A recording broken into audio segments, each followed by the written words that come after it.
What's up, folks? Back with another reaction, back with some more Marie Fredriksson, and we're going back to Hot Wind, 1983. Once again, big shout out to Jeebus.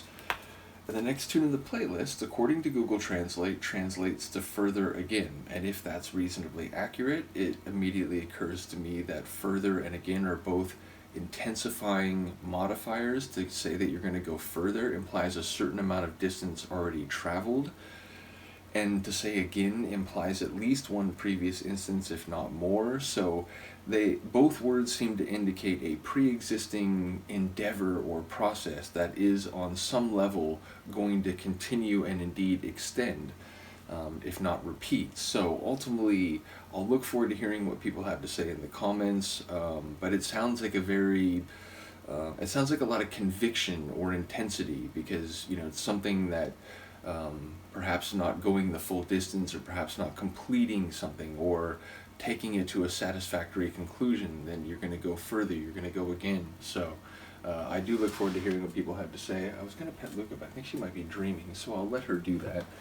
In any case, here we go. This is Marie Fredriksson from her 1984 album Hot Wind, and the tune apparently, or supposedly, translates to Further Again.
The bass.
Sonically, I love it. It is like those big kind of bright keyboard hits. They have that 80s flavor. I love the organ, the sort of like longer held organ notes, and indeed like the organ mixed with some of the vocal stylings and the, I guess, verses where it was a bit more of like a syncopated rhythm, as well as the kind of like tambourine sound, they all had like a quasi gospel feel. Now the track overall had, again, like an 80s synth rock feel to it, but some moments along the way had this gospel adjacent sort of sound. And yeah, again, her vocals, you know, pushing it in a couple moments, like bigger, like I think it's the end of the chorus perhaps. But ultimately, again, both like sweet and powerful across the course of the tune.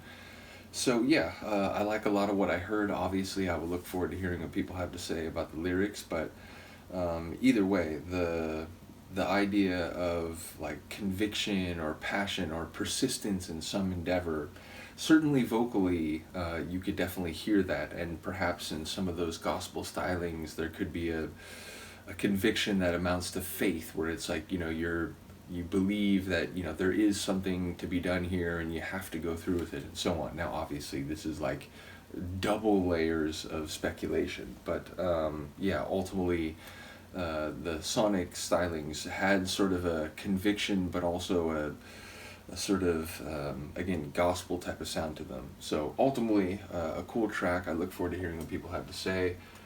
Once again, I should point out that there are 2 bonus tunes, I think. I think there's one more from the proper album. And then there's All Through the Night. Did people mention this to me? Is this like a Cyndi Lauper cover? Because her tune of that name came out 1 year before this album. Although, again, if it's not on the proper album, I suppose it could be like a single from the same time. But I guess that would be my estimation, and it's quite possible people have already commented on this, but in the moment I'm not remembering. And then Ricky Lee, which is not a title I recognize, but it's interesting to me that it's in English, or I suppose it's a name. Like, names aren't necessarily in any language, I wouldn't say.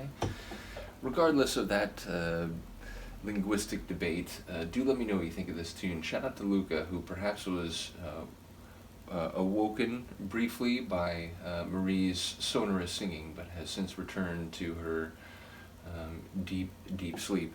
Anyway, I will see you next time. Peace.